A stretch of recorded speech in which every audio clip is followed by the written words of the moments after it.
Welcome to Lip Service for Contractors. Here you'll learn what moves the needle in your business. With your hosts, Brigham, the deep thinker, Josh, the $100 million contractor, Zach, the confused millennial, Laura, the foreigner. Lip Service. It's not about dictatorship. It's about leadership. It's not about duplication. It's about innovation. It's not about stuff. It's about your people. Strap in and get ready for some lip service. All right, we are back for another episode of Lip Service with Contractors. Today, we are joined by Service First Financial, such an innovative concept that I truly think is going to be game-changing for dealers, but also for homeowners themselves. So without further ado, I'm going to welcome these guys, but we must take a short commercial break, and we will be right back. Power Selling Pros is the customer service coaching company for contractors. Their one-on-one coaching for CSRs helps contractors book at least 85% of their calls and wow more customers. And their group training for technicians helps you create a better buying experience in the home and close more sales. Visit powersellingpros.com to learn more about how you can make more money with their coaching programs.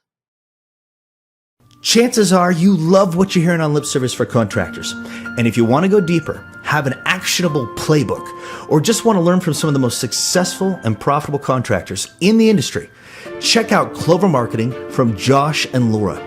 They give away free, amazing information, tools, SOPs, scripts, and processes that help their family business grow to over 140 million. And those same tools have helped other contractors in the industry blow up their business and grow an average of 20% every single year. Check out growwithclover.com/free gifts. They update the free gifts section all the time, so make sure you keep coming back. Okay, we are back, and I'm so excited to introduce Anuj and John, where they're going to give us the scoop on leasing, how Service First Financial is truly changing the industry, why this idea is so innovative, how it's helping both the dealers, why the dealers should care, and how it's also helping, of course, the customer too. So guys, take it away. Let me kick it off first, because I think it's good to give a warm introduction to the topic before they kick in, right? We've talked about in the past, and Zach, you remember this too, you know, the concept of leasing a system versus financing a system, right? And here's the biggest point. I think we all should be on the same page, is like both are way better than not offering any type of payment options at all, right? That's the huge mistake. Leasing certainly fits for some customers, financing fits for some customers. I think it's moving more and more where companies are getting used to this finance or these leasing style systems. And Anuj and John, Service First Financial, are right now the industry leaders in that, and they're leading the pack and leading the way, and probably have some of the largest, most successful contractors. They're doing that on the program. They're going to tell all about it. I would say, why don't you guys introduce yourselves real quick, just for people who don't know yet, and then we'll get meet. Yeah, happy to do that, Josh, Laura. Thank you for having us, on the podcast today. So again, my name is Anuj Khanna, founder and CEO of Service First Financial. Unlike most of the people on the call today, I actually have not spent my career in the home services, home contracting services industry. I'm an investor by training, and have had the good fortune of evaluating businesses across a variety of different industries. The reason why I bring that up is in 2013, I led an investment on behalf of my prior firm, where we bought the second largest HVAC plumbing contractor in the United States with about 110 locations across the US and Canada. The rest is history from there. I spent the better part of 3 years working knee deep to restructure that business from the inside and out. And shortly after exiting that business, started Service First Financial to bring a new way for homeowners to acquire residential home comfort systems. And we'll go to some more detail about what that means, but I'll turn it over to John so he can give you a little bit about his background. Yeah. For you guys, like, For those who are watching instead of just listening, yes, and there's just literally in a pure white box. I don't know what's going on in his office there, but we gotta get in it. Like, I feel like he can afford a decorator or a painting or something, right? This would be my 10-year-old son's bedroom right now. It's the world of COVID we live in, right? That's right. Well, hey, everybody. Again, yes, thank you for your time. My name is John Carmen. I've been in the HVAC business for about 13 years. I started in the business as a comfort advisor. So I've sold my home, lived a day in the life of what the guys go through every day. had an opportunity to have my own training company for a number of years, led sales. We're a very large company that introduced leasing, understands leasing. And so I've been doing the leasing model for about 6 years. So my role in Service First is I'm the Senior Vice President of Sales and Training. So all the onboarding and rollouts, things like that, those are all things that I'm part of. So excited to have this discussion. Perfect. Excited to have you. So let's get into it, Laura. I know you normally ask all the questions, and I just pepper No. I do. And I generally ask all the questions when I'm more informed on the topic. And honestly, yesterday I spoke with your head of business development. I was mind blown by the whole idea. When I first was introduced to, actually funny story on this, when I first met Josh, I was introduced in the HVAC space and we were dating at the time. And Josh was like, I was actually working in psychology and I was working in neuropsychology. So people with, Parkinson's and all sorts of neurological illnesses. And I was like, Josh was like, my family own a company called Parkinson's. I didn't ask any more about his family's company. That was the first joke we ever heard. So when my father, and this is a random tangent, but Wait. you gotta tell the joke. I'm going to finish the joke. So Josh loves to do this. He loves to interject into my stories before I get him finished. So we were months dating and I thought I just was assumed that they owned a company that helped people with Parkinson's. And I didn't know anything different. And then I was meeting his parents over dinner and I was just utterly confused. None of it was lining up. And anyways, we got into conversations about HVAC units and all of that. And I never realized that something that keeps a house cool or warm is so bloody crazily expensive. So to circle back around, if I thought, especially as a first time homeowner, that on top of my home, I may have to buy a unit worth 20 grand, that's a lot. Yeah, that's a backwards way around story of how I got introduced to Parker and Sons through the unfortunate illness.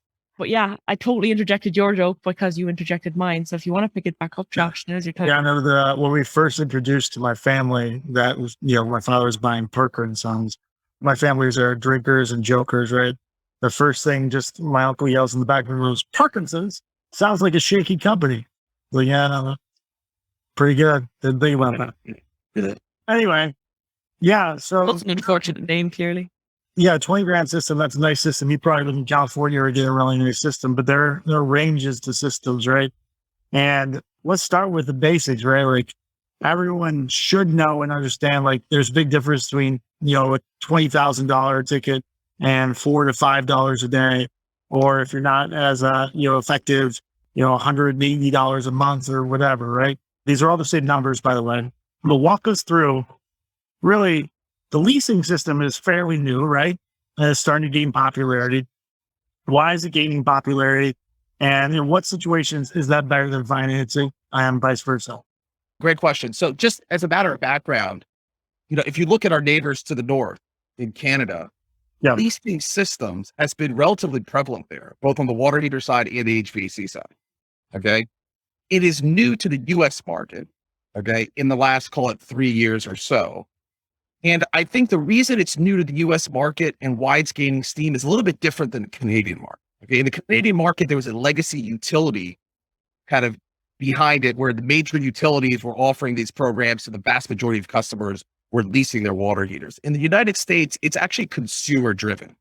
So if you look at the way consumer purchasing behavior has shifted across all aspects of society over the last 10 to 20 years, we used to acquire ownership of products to get what we want from them. All right, I'm going to give you some examples. 10, 15 years ago, if we wanted to watch a movie, what do? We used to go rent a DVD and bring it home or buy a DVD online. Okay. Same thing with music. We used to buy a CD or a cassette or a record or whatever it may be. Today, what do? We don't own a single thing that gives us entertainment. We just subscribe. We pay a monthly fee and we get all the entertainment we want. So that shift has occurred again from product to service. You look at cars, transportation. Historically, we've owned cars to get transportation. What do we do today? 30 to 40% of every new car every year that's sold is leased. And you got Uber, Lyft, other rideshare services that provide access to transportation without the upfront costs or the burdens of ownership. So again, moving from a product sale to a service. Okay. And so this shift in consumer purchasing behavior has moved away from I need to own to I just want use and access without the upfront costs or the burdens of ownership. Okay. I think it's brilliant. And maybe it's more like a millennial mindset. I would never care about owning a unit. I certainly would not care. Jack, I don't know, Josh is on the cusp of being an old person and a millennial. But Zach and me are more in that bracket. I don't know about you, Zach, but I certainly wouldn't care about owning a unit. Would you? I have too many questions to give a straight answer. One thing I would add to that is, as a former salesperson in the home, I've trained, literally thousands of salespeople how to sell in the home. When we go in there to sell, initially what we're doing today, up until kind of this model came along, we had to go convince somebody that this box was going to make them feel some certain way. And the people don't really want the box. Right. They want what the box is going to do for them, make them Right. comfortable, keep them, the kids breathing better, that kind of thing. And so now essentially we've eliminated this idea of I've got to convince you that this equipment that's $20,000 or whatever it is going to believe me, it'll make you feel this way. How about we skip the middleman and we just sell you comfort as a service? Because people don't really Right. want to own an air conditioner. And if you did ask the question to a customer, do you really want to own it? What do you want from it? Every customer is going to say, I want to be comfortable. Well, what if Right. I could sell you comfort as a service, as opposed to you buying something and then having all the responsibilities that come along with ownership of that Agreed. very expensive piece? Agreed. It's a good point that John makes is when we talk about our business and our program, and this just generally the industry, we don't necessarily talk about equipment leasing. That's part of it. We think of it as home comfort as a service. HVAC is a service, hot water is a service, emergency backup, energy standby generators as a service, legally structured as a lease. But I think there's a key difference there that most homeowners today are subscribing to a variety of different services. Okay. That give them, again, access and use without the upfront costs or the burdens of ownership. So for me, I think this idea is brilliant. Again, like I said, I don't care about owning a unit. I just want what the unit would give me. Why has this service not existed prior? Why is not every dealer signing up with you guys like right now? Are they fearful of this concept being so new? And as a result, the customers are fearful of it? What's going on there? Yeah. So in our experience, the consumer demand for the product is there, and it's there in a very significant way. Yeah. What I would like to characterize that demand for is latent demand. And the reason why it's late in our experience, in the home services industry, customers generally buy what their trusted contractor offers. And to your point, up until this time, home services contractors has often offered a few different ways to pay. Historically, it was cash, then it was cash and check and credit and debit. More recently, the last 20 years or so, it's been financing, but no one has offered the homeowner a way to acquire home comfort without ownership. Okay. It's only until now, very recently, that dealers are starting to realize that there's a strong value prop to the consumer, but an equally strong value proposition to this model to the dealer. And that's why it's starting to gain steam, because they're recognizing maybe there's a better way for us as a dealer to deliver home comfort to homeowners, and at the same time for us to run our business. Yeah. And I think that's why this is going to gain steam. And, my prediction is in the next 5 years or so, this will represent a very significant portion of the annual install volume for the industry. I got a question for you and John. Like, I think a lot of contractors have the misconception that it's either or, right? Really, you could be offering both. Like, I don't think leasing is a fit for every customer, just as financing. Why do you think it's not a fit for everybody? Because some people just don't want the leasing model. They want to own something that's cleaner when they sell the home. There are benefits to financing. There are benefits to paying in cash. There's benefits to leasing, right? And a lot of contractors think it's like, well, I either offer financing or I offer leasing. But can you talk about if you're rolling this out with a contractor? I'm making an assumption. Maybe I'm wrong on my end, but you wouldn't suggest they not finance as an option as well, correct? Yeah. John, why don't you go ahead and take that one? Because I think it's a great question. And Josh, you're spot on. Yeah. So, what my message to any comfort advisor, salesperson out there is the goal is to do what's best for that customer, right? What's best for a family from a budget standpoint, for a comfort standpoint. I never want to train somebody to get somebody to do something that they don't understand or don't want to do. However, that being said, what I really think is the right thing to do is really lead with the worry-free option and get people to understand what that is, but then also give them the option of, if they want to purchase it, they can. And I think then when a customer can look at both things side to side, they can then make that best judgment of, hey, do I really see the upside of benefits of these worry-free benefits of a program like this or a model like this versus do I want to take all the risk and buy it? You know, my father's somebody who's kind of a buy it kind of guy. That's just the way he is. Now, my wife, on the other hand, she loves the idea that, you know, for about what she pays for a cell phone, she'd never have to worry about it again or have repair conversations. So it really comes down to, and I think you're spot on, Josh, we train and we teach to really give customers all options. But I do believe once people really see and understand what they really want from an heating and air conditioning system is to be comfortable when they now have that option, like Anuj just said, before they never had the option.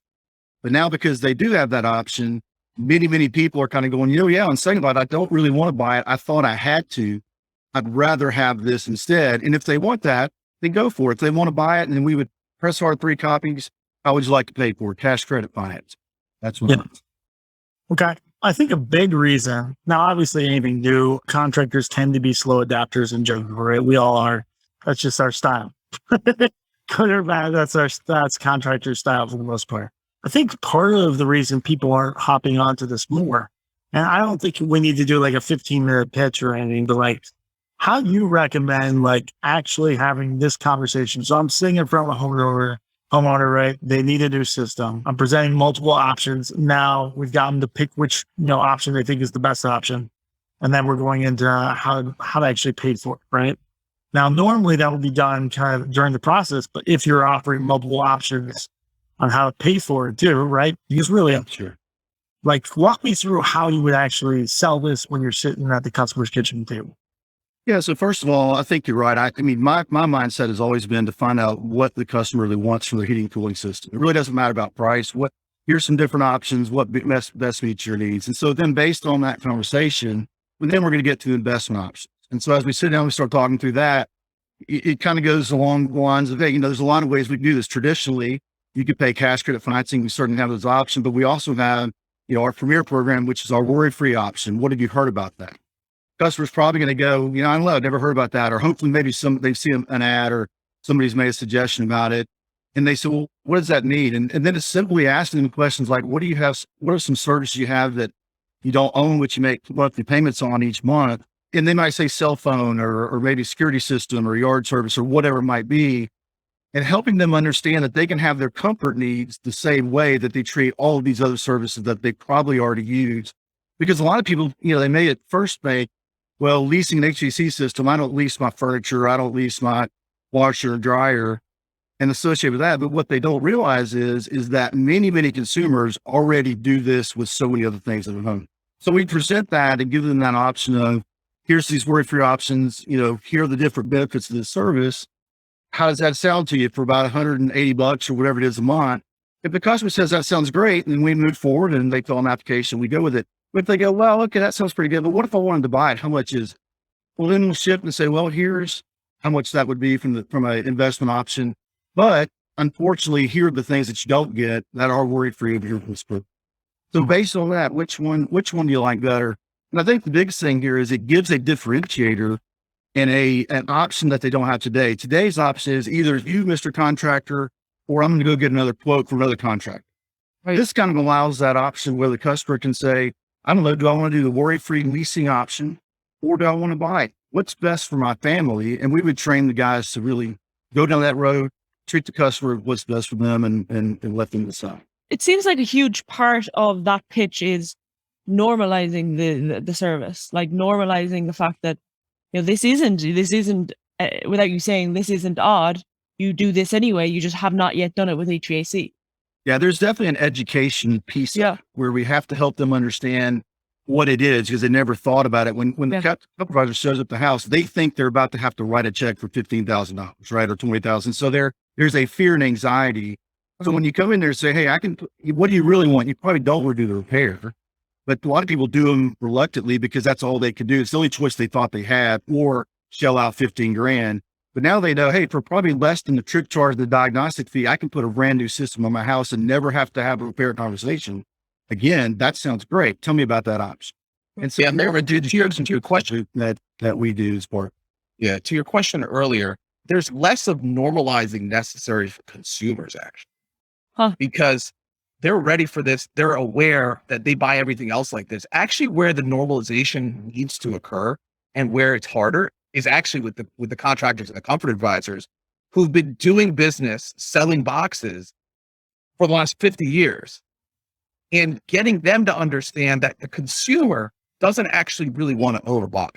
And that's actually where more effort we spend actually is helping them understand that this isn't that different from what you're doing today. You're just allowing the consumer to buy the way they already buy a lot of other things in their life. This doesn't affect the bottom line of the dealer at all. No, I would actually say it's the most profitable sale that dealer could ever make on an install. Okay. Not up front, but over time. Up front and over time. So we're saying, just to be clear, in our experience, we're seeing a 25 to 30% increase in average ticket across the board with our dealers. On top of that, they're locking in a 10-year maintenance agreement where they're getting paid by us for, okay? And under our program, we have another, kind of tool that gives them additional profitability over the term. So if you think about that, one of the challenges in this industry has been maintenance agreement renewal rates. Even the very best contractors maintain in the 75 to 80% range. But if I do 100 installs this year, next year I've lost 25 of them. The following year I've lost, 23 of them.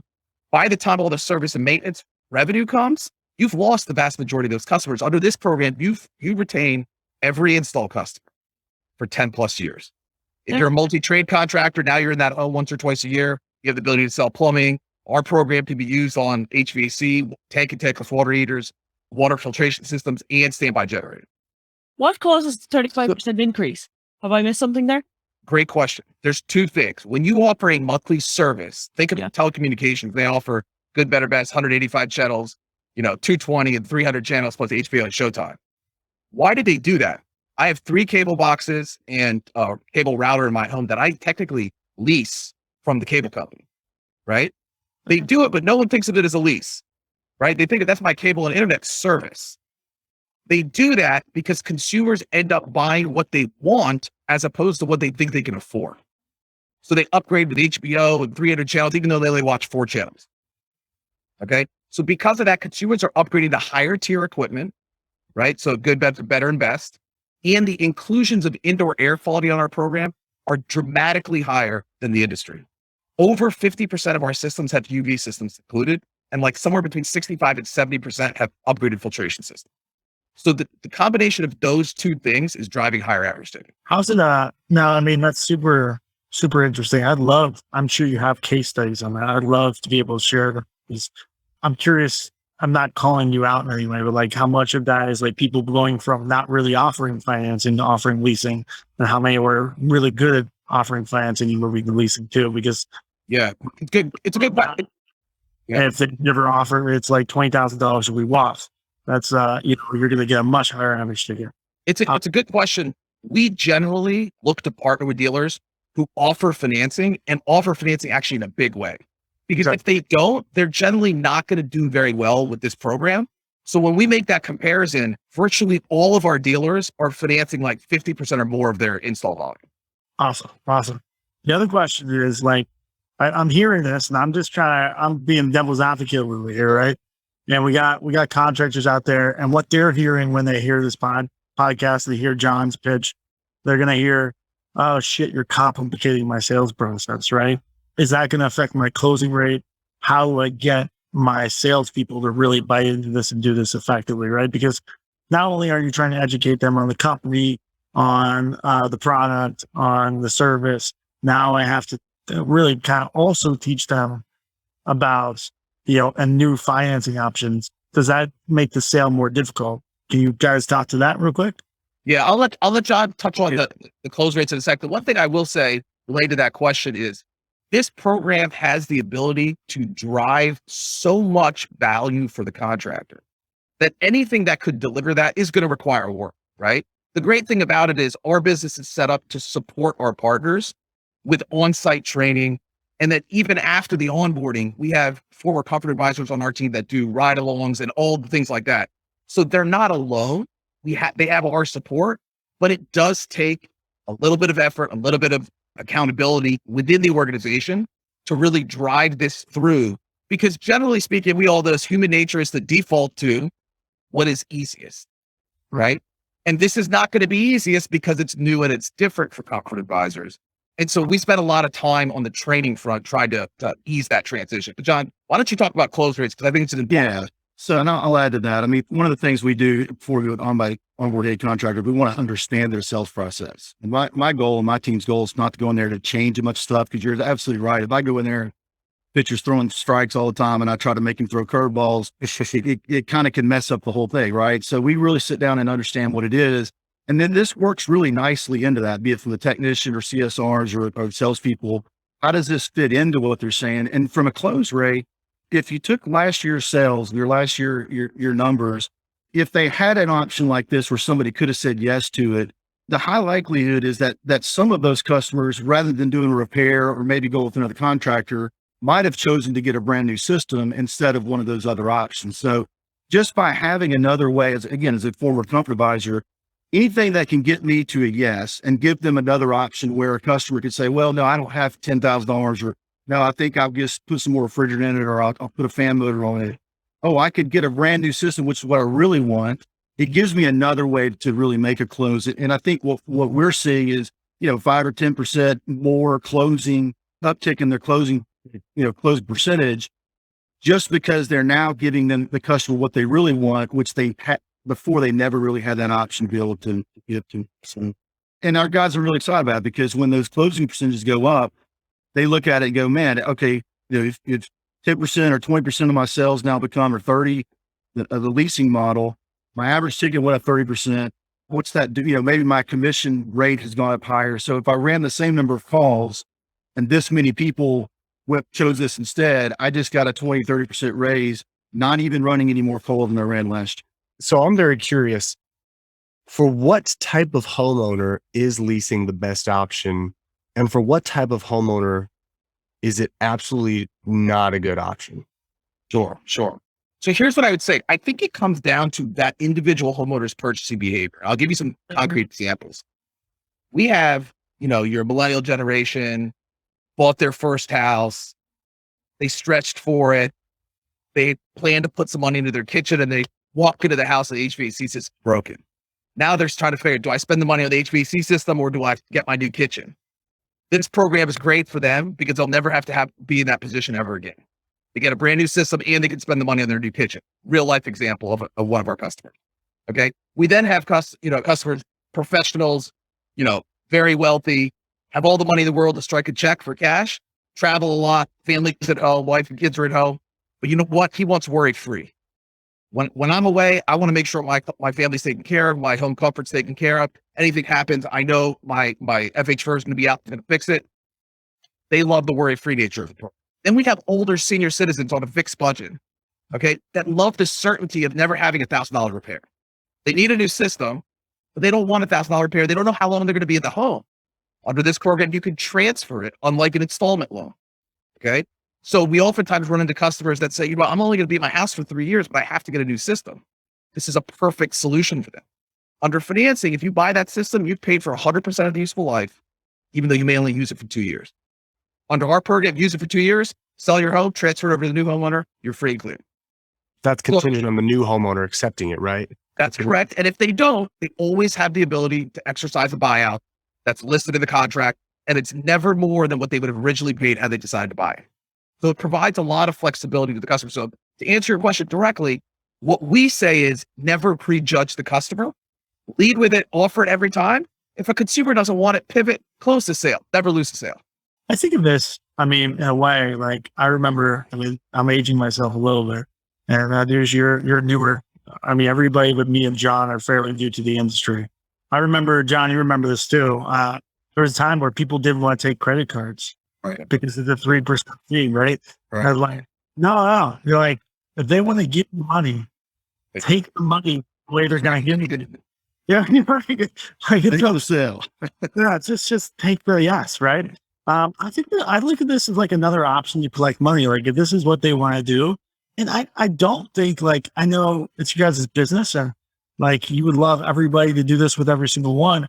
I don't think it's a great fit for every customer. I think it's a good fit for a lot more customers than contractors realize though. And having that conversation is helpful. And like, if this is the way they want to give you the money, man, maybe you should be open to it. So Uh, I have a question on, so say you sign up a dealer accepts you guys coming in and them offering this to their customers. What does that look like from the time they say yes to the time that it's actually rolled out on the field? Sure. So typically what happens is, they'll sign a merchant agreement with us, which say we want to come on board. Yeah. We would then have an implementation meeting with them where we go through what we call our contractor success playbook. Yeah. Okay. And it starts with, what do you need to do from a marketing perspective? What do you need to do from a CSR perspective? What do you need to do from a, service tech perspective, et cetera, all along the wheel of closing a sale. Okay. Okay. What are some of the operational things that you would do? And so we have a very specific and direct playbook that we would introduce to them and gain their commitment that they're willing to follow this playbook, and they would start implementing that into their business. So I'll give you an example of one of the things. Every time your CSR answers the phone, before they hang up the phone, make sure you ask so-and-so about the Premier program when they arrive today. Simple as that. So now the customer has heard it once. It's not so new anymore to the customer. Okay. Your service tech shows up. Okay. Diagnoses the issue before they leave. What have you heard about the Premier program? Now that's the second time the customer's heard about it. Okay. That's why I mentioned earlier, convincing the customer is actually not hard. Okay. Because the customers are ready for them. All right. So we do the implementation meeting. About 2 weeks will go by. We'll let them try to get some of the stuff done, get it on their website and the like. And then John and his team would come in and do an on-site training. It lasts about a day. They'll start with the techs in the morning, then the comfort advisors, and then they would stick around for ride-alongs for probably the remainder of the week. And our team, John and his team, would ride along with their comfort advisors as they run calls and help them with not only presentation, but then responding to potential objections. And then what we'd like to do is, about every 2 to 3 weeks, come back out to that location and continue to do ride-alongs. So they have some time doing it on their own, some time doing it with support. And we find by, kind of week 6 or 8, they've been accustomed to offering it enough where it's kind of steady state. What's the percentage of contractors like in the United States right now that offer this? I would say very, very small, maybe 1% of contracts. If there's 120,000 contractors in the US today, maybe 1%. It's like 0.4, 0.3%. very small. The truck doesn't offer this, and that's the majority of the industry.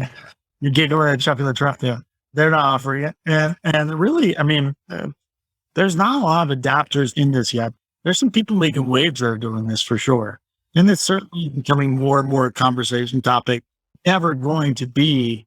Let's be honest, like if you were to take all the contractors that even offer any type of financing, it's well at 20 or 30% of the industry. Yeah, it's, maybe 30%, maybe 35. It's nowhere near 50. And everyone really knows that you should do that, but they just choose not to. It even sometimes, like successful companies, like bigger companies, will have comfort consultants that somehow just never have anybody who wants financing. And it's like, no, you just never talk about financing, right? That's right. So it's not dominated by anybody, but it's a trend that I think is super interesting. You answered my question there a little bit because I want to go into I get the pitch with the salesperson, right? Because this is a comfort consultant, selling tech, whatever you want to name it, project manager, whatever. This is a more, sophisticated selling person, right? They could do a larger pitch. From the CSRs, I don't know if I would agree to mention it right there on the phone because it's like, do I choose to do that or sell a maintenance agreement or create a plumbing call or whatever? But I could see that if you got a good pitch. From the technician side, how do you sell this? So, because I don't want just to mention it. If we're going to push it, let's push it, right? Isn't as sophisticated as a comfort consultant, and I have to simplify that pitch pretty significantly. What you guys ask for the technician? It's a good point. So our recommendation is CSRs. When I said that, what I was referring to is when they are setting a call for either the plumbing department or the HVAC department to go run a service call, to just mention it then. We don't want them pitching it. Right. Make sure you ask Josh when he shows up today about our Premier program. Okay. Very similar with the service techs at the end, Mr. Mrs. Jones, your blower motor's out. It's an $800, repair. Before we do that, what have you heard about our Premier program? It's a worry-free option that will allow you to upgrade your system with no money down and never have to have another repair conversation again. Would you like me to have John come out to tell you more about it? That's it. Right. Because we agree with you, Josh. There's a level of sophistication that comfort advisors have that some of the CSRs and techs may not have. And that's why we do not recommend that they try to pitch the program. Leave the pitch to the program. Where we spend all our time on training is helping the comfort advisors get comfortable with the pitch of the program and training the techs and CSRs on just how to talk very briefly about it. So when the comfort advisor offers it, it's not the first time that the customer's ever heard it. Yeah, I think the complexity of it, when the customer hears about it, they're already thinking about what system, what money, all that kind of stuff. If the first time they've heard about it is right there in that moment, it's a lot coming at them. So there's a lot of different collaterals and things like that are tools that the customer may look at or see or kind of read through to kind of get, is it something they like? That's some questions, whatever it is that might lead to that ultimate conversation about how would you like to get your system today? You want to do this, or do you want to buy it? Which works better for you? So, and with the techs, it's like, I ask techs many times, how many people do you see every day that if they had something like this, they reluctantly did a repair, but they would love to have rather had a new system, but for whatever reason they didn't, probably the expense. Right. People would have chosen the system. And the techs that turning leads, that's really what it is. I don't want them to do any more than just introduce it and let the salesperson does what he does. A selling tech, when they get to that point, they have the same conversation. Customer says, well, yeah, I want to take a look at that. Then they would roll right into that sales process. And we'd really work with companies that really have both selling techs and or just go. I think about this out loud, right? Like I generally recommend, I notice most of why, the simplest, most effective sales program for technicians, not for comfort advisor, comfort consultants, whatever you want to call them. I can see this, right? Because what I've always trained, and I want to get your feedback on this, especially you, John, but if someone asks how much the system is, everyone has that canned response, which is well, it really depends on what you need. I'm not an expert, whatever version of that you put together, and you're trying to get somebody out. But we all know that they push most of the time, or a good percentage of the time, right? And so yeah, I know that, but give me a rough range, or what exactly, or some version of that. And we've pushed over the last couple of years, we've had a ton of success with it, of giving a financing number on a daily value, because people don't do the math, right? So we say honestly, it can really depend, but for most customers, it's anywhere from between $2 to $3 a day. It's basically the price of a cup of coffee. Yeah. You want me to go ahead and get someone out here? What would you add to that to add this as a potential option? Because I think for some technicians, most technicians would probably stick with that $2, $3 a day, get that comfort consultant out there and let them really, dive into it, because you're open to can of worms. If you go too far, they're not as knowledgeable as they should, right? But what could you add to that? That would, yeah, right. Yeah, I think the thing I would tell you, you're absolutely right. I mean, as soon as a technician says it's going to be $7,000, anything over 7,001, the sales guy's ripping me off when he shows up, right? I mean, the customer gets conditioned to that number.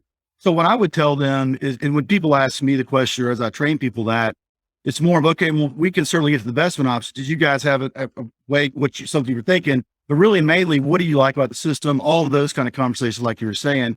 And then when it gets to the actual number, I would associate the monthly number to what services they have in their home. For instance, like a cell phone. So if a customer said, well, how much is it going to be? Well, it really depends on what you decide, what system you decide. That's what Joe's really great about. He'll help you decide that. But to give you kind of an idea, how much do you pay for your cell phone bill each month? I don't know, $100, $200. It'll be somewhere in that range, but it really depends on which system you choose. But this will be just like many of the other services you have in your home today. I'll tell Joe that you're interested in it. Did you guys have a budget in mind? I mean, if they want to go down that road, they can, but I don't really think the more technicians get down that road, it gets in the weeds and it's stuff that they shouldn't get involved in. Just like I shouldn't work on a system, they don't need to get involved in selling that system. So that's, yeah, I mean, like the right technician, you make exceptions for exceptional just but you build systems and processes and scripts for everybody else. And yeah, I could see that conversation or a technician going down that rabbit hole and just, yeah. So I think just keeping it very general and associated with, other just traditional services that they have is a really easy way that I've seen them not get penciled into a corner and make the sales guy look really bad when it's more than that. I'm just curious I'm curious on this. Some companies have just poor comfort consultants. They just burn through leads. I wonder, because this is it's less of an ask because it costs the customer less each month, would their closing percentages go up? I'm just so curious. If it was pitched, I think so, absolutely. Because they have it, because feels like they're asking for less. I wonder, would it impact closing percentages? I'm sure it would. It's ironic, but like, and I'll let you guys speak to this too, right? It's a mindset. Does it actually cost them less? No, it doesn't. Right. Like really, you're offering service on top of it, and we're very real where it costs you exactly the same, But maybe less upfront. maybe less, but it's basically the same.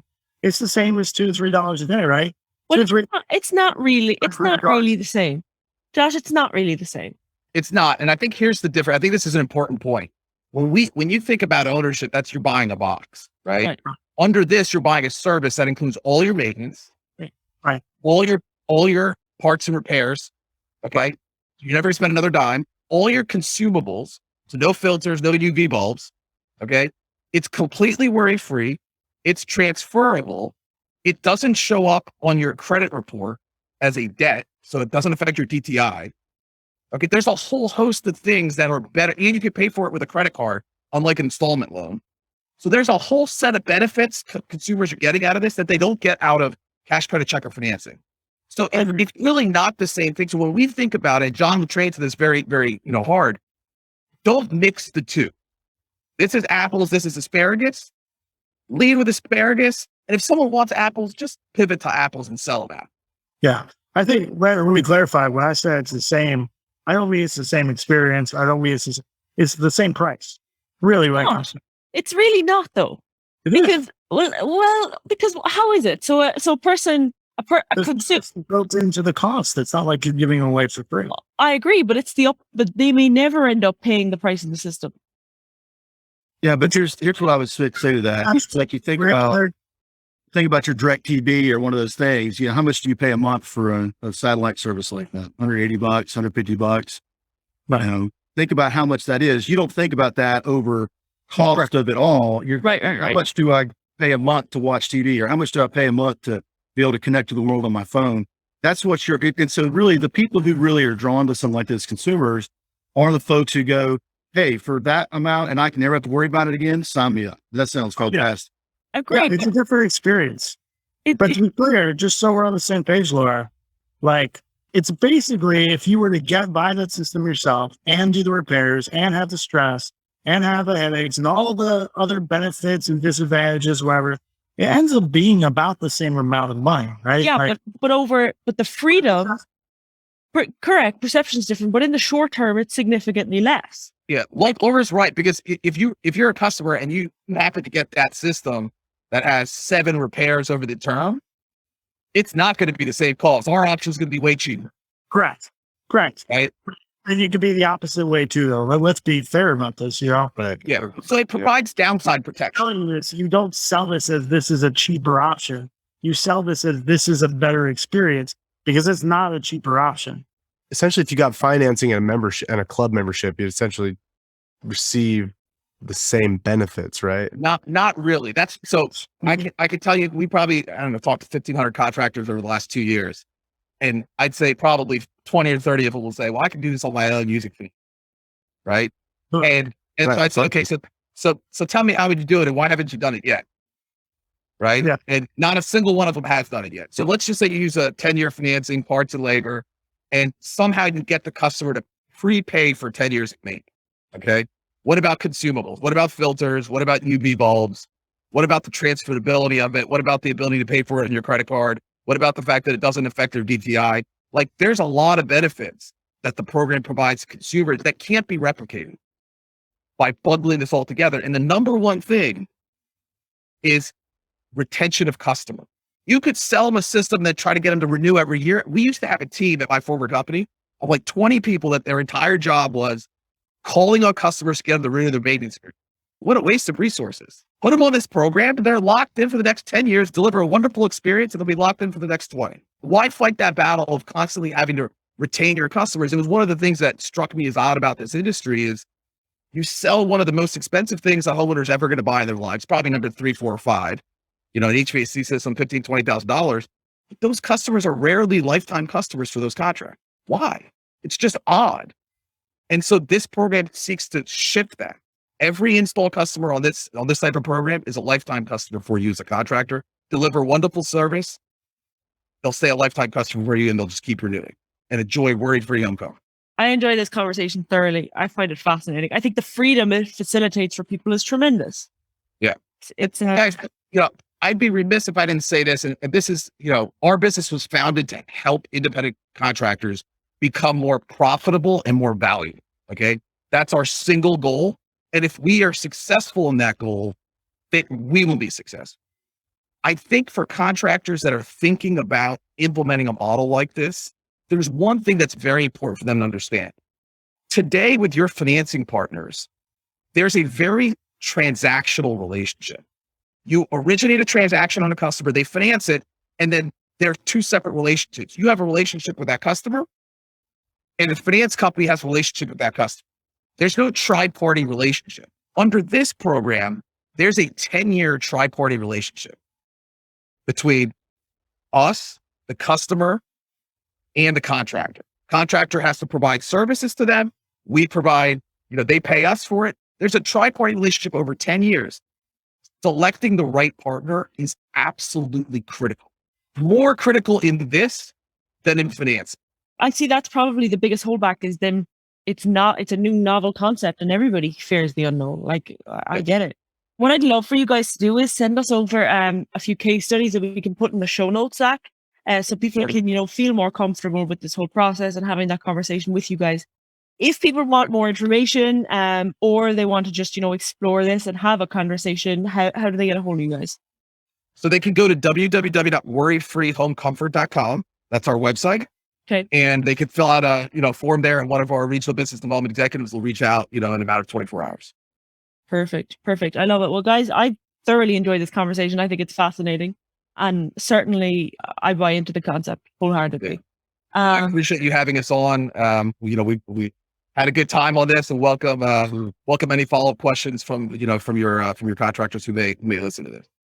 Thank you guys. Appreciate your guys' time. Yeah.